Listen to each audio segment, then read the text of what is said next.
बिस्मिल्लाहिर्रहमानिर्रहीम। आज की सेशन की बात करें तो काफ़ी अच्छा सेशन रहा आज का। काफ़ी वोलेटाइल था लेकिन अच्छा रहा। क्लोजिंग ठीक आई इंडेक्स की। कल जैसे कि मार्केट ने कुछ 4600 पॉइंट की कमी के साथ क्लोजिंग दी थी और उसके बाद खबरें जैसी आ रही थी तो उसको देख के लग रहा था सुबह प्री ओपन में ही कि आज भी इंडेक्स की जो ओपनिंग है वो नेगेटिव ही होगी और ऐसा ही जो इंडेक्स है वो नज़र आ रहा था सबको। जब प्री ओपन में ऐसी खबरें आएंगी कि अमरीकी फौज का सदर ट्रंप की हिदायत पर ईरान के खिलाफ फजाई कार्रवाई का आगाज, ईरान के खिलाफ मजीद हमले शुरू कर दिए, अब नए हुर्मुज़ में खतरा बनने वाले अहदाफ को निशाना बना रहे हैं, ईरान के हमले पर 20 गुना शिद्दत से जवाब दिया जाएगा। तो जब प्री ओपन में ऐसी चीज़ें आएंगी तो सबको पता होता है, एक्सपेक्टेशन होती है कि कैसे मार्केट ने आज बिहेव करना है। उसके बाद आज इंडेक्स के लेवल देखें तो काफ़ी अच्छा हमारा आज का इंडेक्स रहा। इंडेक्स की जो ओपनिंग थी वो नेगेटिव ओपनिंग थी 1564 पॉइंट के साथ। उसके बाद इंडेक्स ने आपको लो लेवल दिखाया 2218 पॉइंट की कमी के साथ 1,79,411 पे।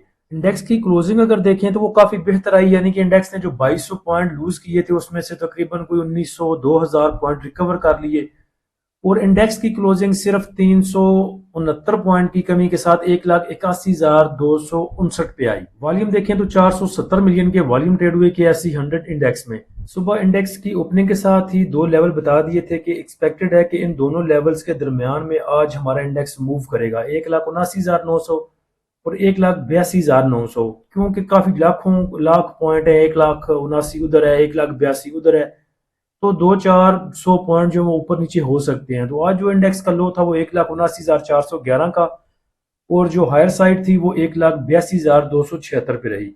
उसके बाद एक चीज और आपको याद दिलाता जाऊं कि पीछे भी जिक्र किया था, जब जंग बंदी हो चुकी थी, एमओयू साइन हो रहा था, तो तब भी मैसेज किया था कि अब दुनिया पहले जैसी नहीं रही। अब ईरान के पास भी एक गिदड़ सिंह की लग चुकी है। अब नए हुर्मुज की उसको इंपोर्टर्स का पता कर चल चुका है, इसको बंद करूंगा तो क्या इसके कॉन्सिक्वेंसेज होंगे। तो अब ये चीजें चलती रहेंगी अगर कोई मुकम्मल सुलह नहीं होती। लेकिन अगर देखा जाए तो पिछली दफा से ये सिनेरियो थोड़ा सा चेंज है। पिछली दफा तीन चीजें थी। एक तो हमारा इंडेक्स ऑल टाइम हाई के ऊपर था, 1,90,92 पे मूव कर रहा था। उसके बाद जंग लग गई। जंग यानी कि अचानक लगी, कोई बीच में बीच बचाव कराने वाला नहीं था। उसके बाद जो ब्रोकर के पॉइंट थे 20,000 वो भी गिर गए। तो उससे इस दफा का जो सिनेरियो है थोड़ा सा चेंज है। इस दफा ठीक है, हमारा जो इंडेक्स था उससे हेल्दी करेक्शन चाहिए थी, साथ ही बैड न्यूज आ गई, जंग लग गई। हालात अब ऐसे हैं कि अमेरिका के जवाब में ईरान ने कतर पे और बहरीन पे आई थिंक दो तीन जगह पे जो उसके अमरीकी अड्डे थे वहां पे टारगेट उनको किया है। तो उन्होंने उनका बयान था कि अगर और अमेरिका की तरफ से हमले किए जाएंगे या अमेरिका ने कुछ और किया तो फिर हम इसका जवाब भरपूर देंगे। यानी कि दोनों तरफ से जो होना था वो तकरीबन तकरीबन ऑलमोस्ट हो चुका।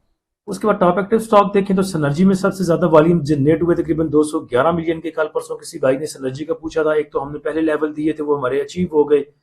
उसके बाद किसी भाई ने कल पूछा था तो मैंने उन्हें बताया था कि 8 रुपए 80 पैसे और 9 रुपए 20 पैसे के रेजिस्टेंस लेवल आप सिनर्जी में देख सकते हैं। उसके बाद टॉप एक्टिव स्टॉक में देखें तो LSECL रहे, PRL, पेस, के electric, WTL, FNEL, bank of Punjab, THCCL और PAEL। स्टॉक में कल परसों बताया था आपको BGL, उसके बाद PRL के रिफाइनरी सेक्टर जो है वो अच्छा अभी मूव, रिफाइनरी सेक्टर भी नहीं मूव किया, आपको पता है ना। ऑयल एंड गैस मार्केटिंग कंपनियां मूव की, ना रिफाइनरी सेक्टर वैसा चला, ना टेक्नोलॉजी सेक्टर वैसा चला और ना ही फूड सेक्टर वैसा चला। तो PRL के बारे में आपको बताया था कल परसों की वीडियो में, एक दो वीडियो हो चुकी हैं आई थिंक। उसके बाद THCCL की बात करें तो THCCL की काफी खबरें हैं मार्केट में और ये खबरें अभी निकली हैं। हम इन खबरों के निकलने से पहले ही इसके लेवल दे के अपने रजिस्टर्स लेवल अचीव करके साइड पे हो चुके। मार्केट समरी में देखें तो एडवांस कंपनियां 263 रही, डिक्लाइनर 203 रही। मार्केट समरी से ही आप अंदाजा लगा लें कि मार्केट समरी कल से कितनी बेहतर है। अनचेंज 98 रही। नंबर ऑफ ट्रेड की बात करें तो 5,05,000 वैल्यू रही, 41 अरब 85 करोड़ की। वॉल्यूम 982 मिलियन के ट्रेड हुए। सेक्टर वाइज पोजीशन देखें तो ऑटोमोबाइल असम्बलर आज पहले नंबर पे है, पॉइंट गेनर में है। आज GHNI, गेल, एच कार अच्छा मूव कर रहे थे।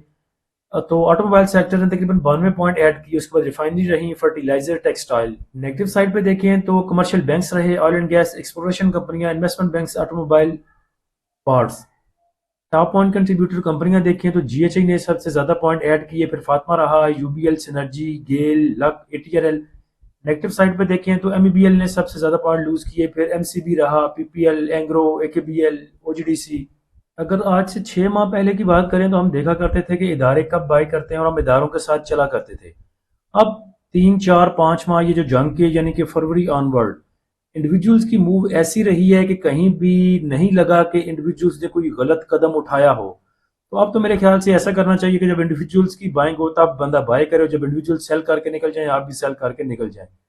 आज का फिबीलिपी अगर देखें तो बैंक्स की सेलिंग है तकरीबन 13.5 मिलियन की, ब्रोकर ने आज बाय किया $0.25 मिलियन का, कंपनीज की सेलिंग है तकरीबन $10 मिलियन की। फॉरेन कॉर्पोरेट्स ने आज 8 साढ़े 8 मिलियन का बाय किया, फॉरेन इंडिविजुअल्स ना बाइंग ना सेलिंग। इंडिविजुअल्स ने आज तकरीबन 9 मिलियन का बाय किया, इंश्योरेंस कंपनियों ने 14 मिलियन का बाय किया, म्यूचुअल फंड ने 7 मिलियन का सेल किया, एमबीएफसी की थोड़ी सी बाइंग, अदर ऑर्गेनाइजेशन ने तकरीबन 2 मिलियन का सेल किया और सीस पाकिस्तानी ने हाफ मिलियन का सेल किया। जाते जाते डेट मार्केट को देख जाएं तो $14 मिलियन का बैंक्स ने सेल किया और इंश्योरेंस कंपनियों ने 14 मिलियन का बाय किया। म्यूचुअल फंड को देखें तो म्यूचुअल फंड ने अक्रॉस द बोर्ड तमाम ही सेक्टर में सेलिंग की है सिवाय डेट मार्केट के और ऑल अदर सेक्टर के। सबसे ज्यादा सेलिंग है उनकी oil and gas exploration companies में, उसके बाद 1.5 मिलियन का सीमेंट सेक्टर और उसके बाद कमर्शियल बैंक से 1 मिलियन का उन्होंने सेल किया। इंश्योरेंस कंपनियों ने सिर्फ खुल डुल के बाय किया डेट मार्केट में, उसके अलावा उनकी ऐसा कोई बाइंग नहीं है। इंडिविजुअल्स को देखें तो इंडिविजुअल ने क्रॉस द बोर्ड बाइंग की, और अदर सेक्टर को बाय किया 1.25 मिलियन का, 1 मिलियन का सीमेंट सेक्टर को, कमर्शियल बैंक्स को 2.25 मिलियन का, फर्टिलाइजर को 0.34 का, फूड को बाय किया, ऑयल एंड गैस एक्सप्लोरेशन को बाय किया 2 मिलियन का, हाफ मिलियन के लगभग मार्केटिंग को बाय किया 0.61 का, पावर जनरेशन टेक्नोलॉजी को बाय किया, टेक्सटाइल को 0.85 का बाय किया। तो मेरे ख्याल से कोई ग्रीन सिग्नल नजर आ रहा है इंडिविजुअल्स को। फॉरेन इन्वेस्टर ने बहुत देर के बाद 8.5 मिलियन का माल उठाया और ये इन्होंने कोई मिक्स अचार उठाया है, या तो फिर रिफाइनरी है या कोई और चीज है, क्योंकि 8.25 मिलियन की इन्होंने बाइंग की है ऑल अदर सेक्टर में। अब ऑल अदर सेक्टर में तमाम सेक्टर हो सकते हैं जो नीचे आपको 1 2 3 4 5 6 7 8 9 10 सेक्टर नजर आ रहे हैं, इसके अलावा जितने सेक्टर हैं वो सारे आते हैं ऑल अदर सेक्टर में। सीमेंट सेक्टर को भी 500,000 का उन्होंने बाय किया है, उसके बाद 0.31 का ऑयल एंड गैस एक्सप्लोरेशन कंपनियों को बाय किया। फिलिपी को बुरा नहीं है। और साथ में अगर देखा जाए इंडेक्स की सिचुएशन तो यहाँ तक इंडेक्स ठीक है, जो इंडेक्स में करेक्शन होनी थी वो अच्छी करेक्शन हो चुकी। यानी कि अगर आज तक आप देखें तो अपने हायर साइड से जो 1,88,000 कल परसों इंडेक्स ने लगाया था वहां से लेके अब तक जो आज का लो लगा था तकरीबन 8715 पॉइंट, 8,715 पॉइंट की इंडेक्स ऑलमोस्ट करेक्शन ले चुका।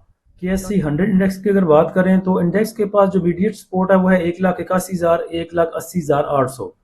उसके बाद जो नीचे सपोर्ट बनेगी स्ट्रॉन्ग सपोर्ट वो होगी तकरीबन 1,79,300, 1,79,800 जो कि आज भी आपको लेवल दिया था। उसके बाद नीचे मेजर सपोर्ट की अगर बात करें तो वो बनेगी राउंड अबाउट 1,78,500 से लेके 1,77,900 तक। आज सुबह भी इस चीज का जिक्र किया था कि अगर इंडेक्स हमारा 1,82,400, 1,82,300 सस्टेन करता है तो फिर नेक्स्ट जो है अच्छे लेवल आपको दिखा सकते हैं या रिकवरी फेज में जा सकता है। तो अभी भी जो इमीडिएट रेजिस्टेंस है वो 1,82,300 की, उसके बाद 1,83,000, 1,83,000, 1,83,900 और उसके बाद जो मेजर रेजिस्टेंस होगी वो 1 लाख होगी, 1,89,300, 1,89,800 के लगभग। फातिमा फर्टिलाइजर की बात करें तो फातिमा फर्टिलाइजर से उम्मीद है मूव देने की। तो यहाँ पे अगर इसी करंट प्राइस पे आप इसको सपोर्ट लेवल कंसीडर करते हैं तो फिर जो स्टॉप लॉस होगा इसका वो होगा तकरीबन 153 रुपए का, और रेजिस्टेंस लेवल फिर आप देख सकते हैं 171, 179, 186, 87 के।